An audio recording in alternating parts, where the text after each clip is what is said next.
I just want to welcome you to the Embellishment Challenge. This is Get Organized Challenge number 4 in the fall of 2019 Get Organized Challenge series. And I'm recording this intro after the class because we didn't turn on the record button on the video from the get-go. So with that, let's go to the recorded version. Everybody loves a winner, and Max just started the recording of the class. So, okay, first winner, Arlene Myers, put up her progress report. She's done a lot of paper storing and organization this week. Way to go, Arlene. Arlene, you are the winner of a $25 Totally-Tiffany gift certificate, and Karen will reach out to you and get that to you. And second up, our winner is Kathleen Olsen. And Kathleen Olsen went through a lot of pictures, and she took the time to make a spreadsheet and list out all the different things that were stored in that photo box, because there's some weird things that she's not going to scrap, but now she has a list of them and where they are. So super smart, Kathleen. Kathleen also is going to get a Totally-Tiffany gift card, and I want to encourage you to read the progress post winners on Facebook, and you can get all the details on the spreadsheet that she created listing events, so it's easier to find photos that she's not going to scrap but that she may need in the future. We also had an ugly photo contest, which is always very entertaining, and Julie Urbeck is one of our first winners for the ugly photo contest. And Julie has just a picture of a corner of a room. It's like some carpeting, and she says she's had it for almost 45 years. So probably time to purge that bad boy, and no better time than now, because it did get you a prize, so now it's time for it to go. Bobby Ann Day also has a kind of a creepy picture of a tarantula hanging on a tree branch. So I don't know, it's almost Halloween, so it is kind of an ugly spider for sure, but it's a winner right now, I guess. So there you go. So the two of you, Bobby Ann Day and Julie Urbeck, both winners of the ugly photo contest. So we're going to have ugly embellishment contest this week. So as you're sorting through the things and putting things in your purge box and in your garbage can, make sure you pull out that ugliest possible embellishment that you ever spent money on and post a picture of it up, and you might win next week. Dun, dun, dun, dun, dun, dun. Okay, let's talk about goals for this challenge. Our goal for this challenge is how to combine and conquer your embellishments, right? You want to have them easy access, easy to take out, easy to put away. These are always our goals, right? And one of the challenges with embellishments is that we get in our heads that we have to keep like things together. All my buttons over here, all my brads here, beads, die cuts, stickers, ribbon, washi tape, whatever it is, grouped by type of thing. That isn't really how we use things, or that's not how we're going to get the best use out of things, right? You want to think about organizing your crafting supplies the same way you organize your silverware drawer, right? When you open the silverware drawer, everything in the drawer gets used together. You take it all out together, you use it together. When it's clean, you put it all back together. It's all in one place. It makes it really easy to set the table. But your crafting supplies aren't that way.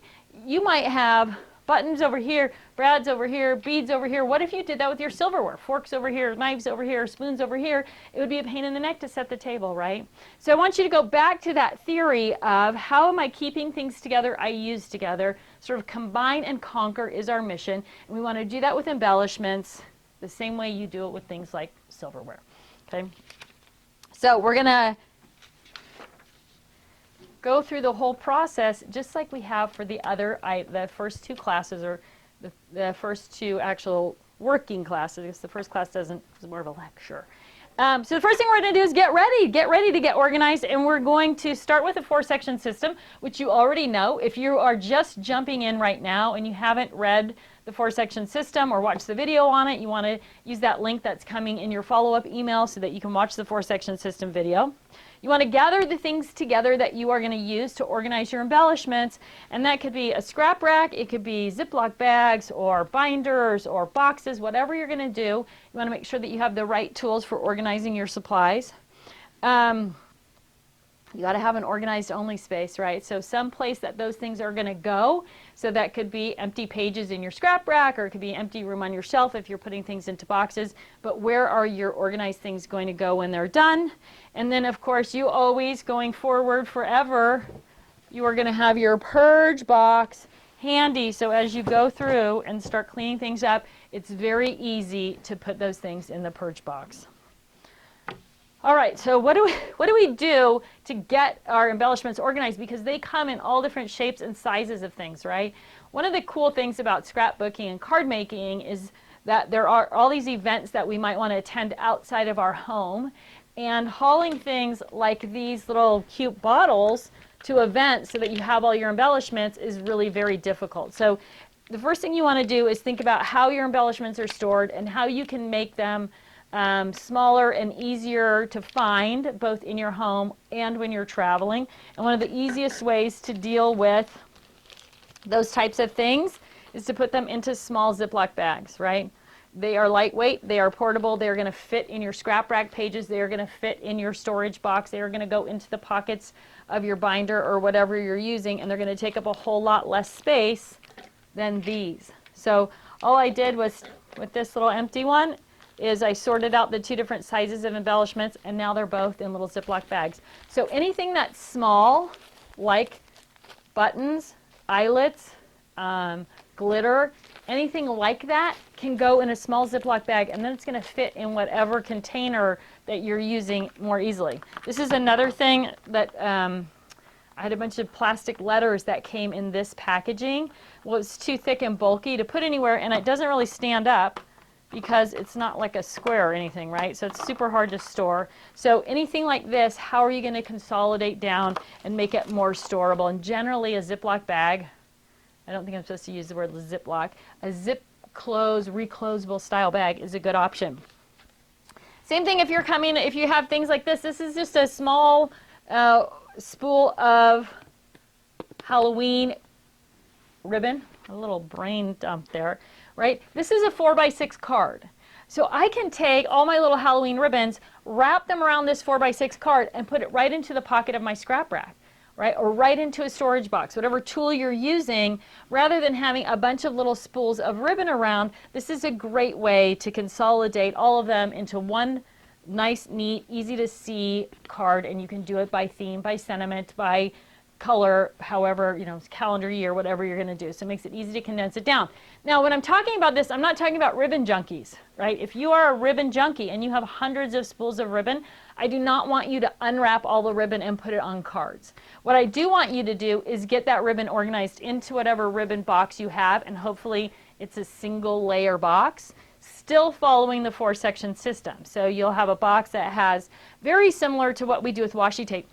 Max, over on the shelf where the washi tape is, straight ahead and about eye level, is there an 8.5 punch pack that's loaded with washi tape on that shelf? Where is that? It just came back with me from a show, so I'm not sure where it ended up. But it's the same concept, right? If you have tons of ribbon, you want to organize it in the 4-section system so that if you think, oh, it's Christmas, you can go right to and you want to use ribbon, you can go right to the holiday section of ribbon. Don't unroll, unwrap everything. So this is more if you have a few, 3, 4, 5 of these little holiday ribbons and you just want to keep them together. This is the way to do it and get them into your scrap rack or into whatever storage system you're using for embellishments. All right, so eyelets, brads, anything like that, you want to find a way to make it, incorporate it into whatever storage tool that you're using. All right, so now how are you actually going to go through the process of sorting? You are going to create some sorting templates. Mine are minis. So I made them small so it was easy to kind of lay out and show you how to use them. But you're going to use 12 by 18 paper I got mine from the dollar store, and draw a 6-inch column down one side and list everything that goes on that sorting template. And this follows the 4-section system and then follows your themes and sentiments list. So if you did not make a themes and sentiments list yet, you definitely need to do that now. You should have done it when you did your paper organizing, but this is going to guide you through the process of what needs to go on your sorting templates. So alphabets and numbers, definitely. And then all the things in B for me: beach, baby, birthday. T is for travel. And then I've got the calendar year, so fall, winter, and then I go into the rainbow, right? You are not necessarily going to need to spread out or have all of your sorting templates out at one time, because you probably already have some of your things sorted in such a way that maybe you only need colors. So maybe if you're just dealing with eyelets, all you need is your color sorting templates out to sort those eyelets by colors, right? So whatever, we're going to talk about what you're sorting in just a few minutes. That will dictate how many of your sorting templates you need. You might need them all, in which case you're going to need your big dining room table, or you're going to need to place them around the countertops in your kitchen. I think many of you heard this story. The first time I did this system, I put everything on the floor in my house. I pushed all the furniture back against the wall. My living room and dining room at that house ran together, so I just had this huge floor space after everything was pushed back, and I just made this trail of sorting templates all along the floor. And so that worked out great because no one was home that weekend. If you have kids and dogs and cats and all that kind of shenanigans going on at your house, you need to keep that in mind as well. One of the things about sorting a little bit at a time, which is what I'm going to encourage you to do, is that you can do a little bit of sorting and then put it away, and then do a little bit more sorting and put it away, so you don't end up with quite such a big mess, so that if something happens, you're not sort of redoing, or you're not like having to scoop everything up and put it away. Okay, so the first thing you're going to do is create your sorting templates, and then you are going to spread them out wherever you're going to use them. And then you are going to start with one box, one bin, one drawer, one tote, one container of items, and you're going to sort them onto your sorting templates. So I have this little pile right here of things that have been pulled out of my scrap rack for different reasons. So this is a perfect opportunity for me to put them away. Now, if you've already been through the challenge and you are just kind of dialing things in, you probably have a pile just like this that's on your workstation that from projects that you've done and not put things away. So this is a perfect time to clean that up. So I'm just going to go through each pile. So that's baby. This is Halloween. So I'm just going to go in fall, more Halloween, birthday, travel. So just easily sorting through each of the things in your pile or that box or bin or drawer or tote, and then using those sorting guides to, I have some 4th of July things here. I'm just going to put them before fall, because I don't have my 4th of July thing out or my summer thing out. So alphabets and numbers. So things that got used, got taken out, and then didn't get put back. Christmas, red scrap, winter. So this is interesting. It's two things. So these are little 3-dimensional stickers, and they're out of their packaging. So one of the things I'm going to encourage you to do is, rather than take things out of their packaging and put them in their scrap rack or whatever storage container you're using, for things that are dimensional like this, just cut the top off the package so it's open, and then you can use the packaging that it's in to create a clear cover on it. So things like these that are dimensional, they're going to hook on everything. It's going to be very difficult to keep them nice and neat. And you can see this one's like even broken. The little strap is broken off of it. But if I would have kept it in that clear pouch, it would not be destroyed. But that's Christmas. Little tip there, right? This is Halloween. This is Christmas. Red and pink. Blue. But that's this process of just whatever pile it is that you're sorting. And it might just be all stickers. It might be all die cuts. It might be all embellishments. You're going to choose the sorting templates that work best. So I have 2 more alphabets and numbers. And then once you get to this point, you've sorted that first container. Now you're going to put those things away. So I didn't bring my whole scrap rack in here, but I did bring in this couple of sections that I knew I was going to use. So now I'm going to go to my rainbow section, and I am going to find pockets that fit the different sizes of things. So this is just going right into red and pink. I have red and pink together. This is also going into red and pink, but it's much smaller. And one of the things about putting things in pockets is that you can see things on both sides because they're clear. So if you put them in some forward and some backward, that's going to make it really simple. Then this is going to go in my red Scrapmaster, which I don't have. Now I have this cool jar of pink sequins, but this is a big bulky jar. So I know I had a little Ziploc bag somewhere. It was in my hand. Did I put it on my shelf? I took it out because I knew I was going to use it. Hold that thought. I have more. Huh? I said Ziploc again. So I have this little box of all different sizes of Ziploc bags. And I'm just going to put these sequins, which will get buried somewhere, right? Now, you probably don't need all of them. I'm going to put them all in there because it's easy and they all fit, right? But you might not need 10,000 pink sequins. You might, but you might not. But you could put them all in, or you could put some in backstock. That's really not enough for backstock. But now they're just going to go right into my pink and red section where I'm going to use them. I'm going to go to blue and add my blue things. And this is as simple as the process is. Just going through the piles, because you have everything in the pile by section, so now I can put everything away by section. I'm not like nickel and diming my time back and forth between multiple sections.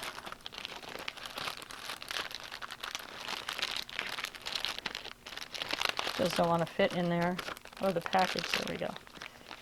So again, these are dimensional. I'm going to leave them in the package. And probably what I actually should do, if I had scissors right here, I would cut the top off the package so that it was easy to pull that acetate sheet that has the bling on it in and out easily once I'm ready to use it.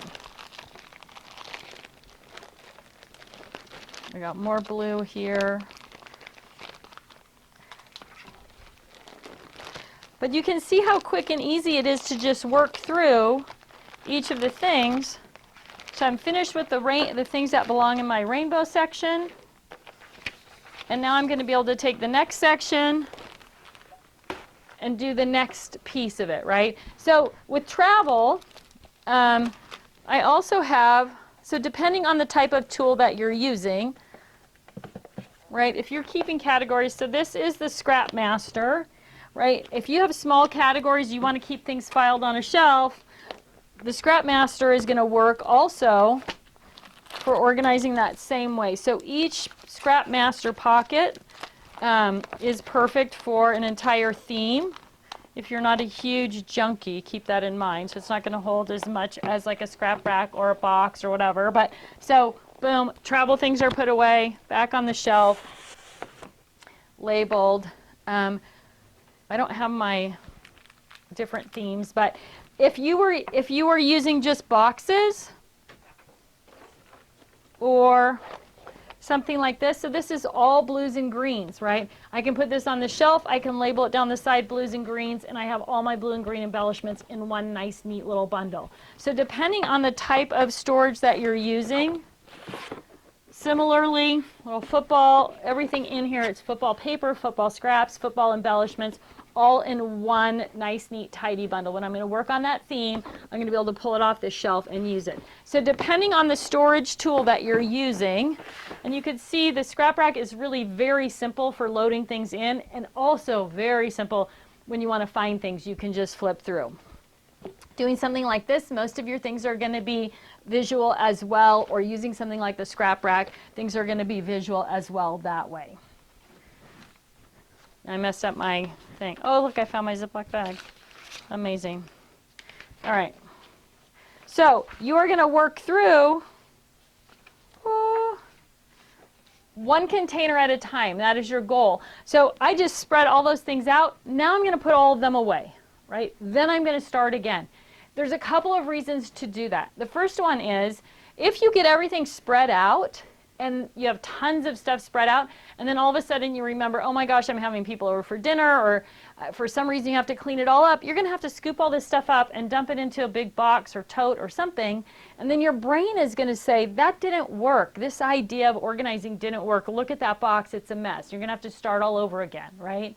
So you want to work from start to finish so that doesn't happen, but also because when you complete a task like this, small as it is, you already know this if you've been listening to me for the last 3 weeks, your brain goes, wow, this is amazing, I got that done, I'm so cool, I'm checking things off my list, and your brain is happy and motivated and inspired, and that gives you motivation to keep moving forward. So sometimes it's overwhelming, we have years and years worth of craft supplies to get through, but do it in little chunks because that will set your brain on fire and it will keep you motivated and keep you moving forward. The other thing is, if you organize these few things, and I talked about this when we started talking about paper, the next time you sit down to scrap, this much stuff is organized. So if you're going to work on Halloween, now you've got that much more Halloween stuff organized. It's all in one nice, neat little place. You can access it easily, and again, your brain goes, wow, this is really working. Look how easy it was for me to find my Halloween things by using the 4-section system. Everything was right there. So work in small chunks and do each small task from start to finish rather than trying to do thousands of items all at one time. All right. These are all pictures of different, okay. Why are we doing a container at a time? Just talked about that. We are on to the challenge for this week, right? So this week, your challenge is to sort and store one container a day for 4 of the next 7 days. So your goal is to sort 4 containers. You can do them all at once, you can spread it out, but 4 containers is your mission. Number 2 is to set a purge goal. If you haven't done that already, how much stuff are you going to get rid of? I talked about purge goals earlier, but basically you can set your purge goal by the pound, by the depth. So you could say, okay, I'm going to get rid of 4 inches of stuff, or I'm going to get rid of 2 pounds of stuff. You could say, I'm going to get rid of anything that's more than 5 years old, or I'm going to get rid of anything that I don't love. Whatever that goal is, you need to write it down. Goals not put to paper are seeds without soil, and they will never grow. Okay? So write down your purge goal. My purge goal is to sort of 1/2 inch for every year I've been crafting. That's a great one. You probably have accumulated 1/2 inch of extra stuff every year. Whatever it is, set your purge goal. Make sure you have your purge box ready to go. Then you are going to sort 4 to 6 inches of paper. So if you haven't finished paper, you need to get through 4 to 6 more inches of paper. Sort 1 year of photos, 2 if you have a helper. So we talked last week about recruiting a family member to help you with photo organization. If you can do that again, you want to get through 2 years of photos. Post your progress on Facebook or email your progress post in to customer service so that you can get in on the drawing. Now, progress posts need to be in by 9 o'clock Monday morning because we draw them on Monday. So Sunday night, put it on your planner, put it on your calendar, put a note on your work surface, whatever you need to do, set a phone reminder to turn in your progress post. And remember, progress posts don't have to be perfect. You don't have to say, I got 100% of my paper organized. A progress post is just your way of telling the world, yes, I'm moving forward, yes, I'm getting things done, and then it doesn't have to be perfect. It just has to be, perfect is the enemy of good, right? You just need a good progress post that says, yes, I got things done this week, and this is what they were. And then if you have an ugly embellishment, which we all do, you want to post a picture of your ugly embellishment in the ugly embellishment comment and the ugly embellishment contest post on our Facebook group. Again, if you don't do Facebook, you can email in your ugly embellishment with your comment about it and your name, and we will post it in the Facebook page for you. So if you don't want us to use your last name, just like first name and an initial or something like that, be sure and let us know in the email, and then we will just do that, and that way everybody can see, and we can choose the ugliest embellishment. And number 7, last but not least, enjoy your reward. So whatever you set aside as the reward for making progress on getting your embellishments organized, you want to definitely take advantage of that and enjoy that special reward that you have set up for yourself. Okay, so that is it, I think, for embellishment organization. Karen hasn't come upstairs with any questions, but I'll talk a little bit about the products that I was showing earlier. So if you want to know what those are, stick around and I will actually tell you the names of each of the products that I was using earlier, and those are on our Facebook page as well and on the Get Organized Challenge page as well. So thanks so much for tuning in. For those of you who are just here for class and you're tuning out, for those of you who want to learn a little bit more about the products we offer for getting your embellishments organized, stay with me. All right. Let's start with this little gem right here. So this is our 1.5 inch punch pack. And if you've used punch packs for anything, you know that they are so easy to use. And if you travel with your supplies, they're super easy to travel with. They're lightweight, they're clear. And what I did in here, this is just all blue and green, but I just took, this little box is part of the desk-made collection. It is called a Clearly Organized Divider Box, and Karen, if you can make a note of that, we can get out a link to them. These fit in our stadium arrangers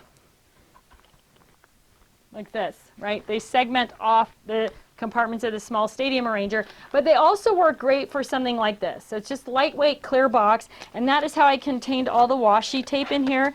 There's no lid on the box, but the size of the box and the size of the washi tape keep everything nice and neat and tidy inside that little bag. So the 1.5 inch punch pack. This also comes in a 1 inch and a 2 inch. So those are options as well if you're organizing embellishments, your rainbow. This is our 12 by 12 fab file, and this one is loaded up with embellishments by color, and I also used the pockets that come with it to sort by the embellishments by color as well. So these boxes are nice because the dimensions of them, right? We're using so much 12 by 12 things, it's nice for that. They go on a shelf easily, they travel easily. The downside to them is if you want to see what's in the box, you have to dump everything out, right? Other than, I guess, the couple things that are in the pockets. But so it's not as handy for actually working because you're going to have to dump everything out to go through it. But it is an easy storage system, inexpensive storage system. Well, there's always this too. 12 by 12 Ziploc bag. Again, put your smaller embellishments in the front, bigger embellishments and paper in the back so you get a good visual of what's in there. But this will work in a file box or in a milk crate or something like that, and you're going to have everything together. Another sort of downside to this, though, is everything drops to the bottom, so your bags are going to be a little bit fatter. But still a workable solution, very inexpensive. I talked a little bit about the... Let me find it here. This is the one. So this is the Scrapmaster. These come in a set of 5, and they're tabbed on the side. So you can see this one I just tabbed with the word travel. Now I use our Shut Your Flap tabs and my label maker. So the tab itself is blue, and I just printed travel on it, and I do it on both sides. So no matter which side I'm going to approach this file from, I can see it. Now, the Scrapmasters do fit into all of our paper storage options. So paper handlers, paper storage boxes, even the 12 by 12 fab file are going to hold these. So if you're looking for a way to store them or transport them, those are all going to be good options for that as well. And then as far as the scrap rack goes, the scrap rack is definitely by far the easiest product and the most accessible for your supplies. So if you're unfamiliar, I just pulled, so this is a Spinder. It has a hook side of hook and loop fabric, aka Velcro, on it, and it goes on my scrap rack base, which is like this back here. But you can see that the different pocket sizes are ideal for different types of embellishments, right? And as I'm flipping through, I've got things facing forward and things facing backwards, so I can see things from both sides. So when I'm looking for that particular embellishment, I can go right to the color and say, okay, I need a green button. Go right to green and see all the button choices that I have.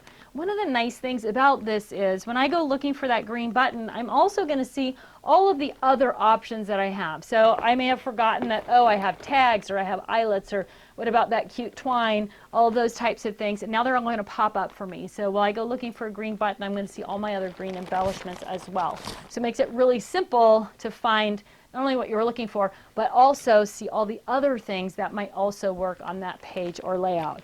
So as far as the scrap rack goes, the page designs, the pocket page designs, there are, I think, 14 of them now, and they come in every size from a little 3x4 pocket all the way up to a 12.5 by 12.5 pocket designed for paper. So depending on the types of embellishments that you use and the size. So this is going to fit perfectly in the 4x6. This is going to fit in the 5x7 pocket page, right? This is going to fit in the little Trader's 12, which is the 3x4 pockets. So a variety of pockets in each section are really going to serve you well to see the most product quickly and easily. All right, oh, one other thing I didn't. This is our embellishment storage page. So this is a little bit heavier material, and it has these little flap tops that have a locking tab on them. So if you've got a ton of bulky embellishments and you want to put them in something that's a little bit more secure, the embellishment storage page has a pocket in the middle, so that's where I have scraps of paper. But I've got bling and glitter and even a little spool of ribbon in here, beads, all the different things, and I can just see everything very quickly and easily. So this is the embellishment storage page. It's the only page we make that is not 12.5 inches wide. So the tabs for these are on the top for labeling. You're going to label them on the top rather than on the side. All right. I think that covers everything that I flashed about during class today, but if you do have questions or want more information about products, you can email us, customer service at totally-tiffany.com, or you can post on our Facebook page. That's a great way to get quick information because there's so many helpful people on the Facebook page. So thanks so much for tuning in today. Have a busy week, get a lot of embellishments sorted, and I will look forward to seeing you next Tuesday. Take care. Thanks for joining me.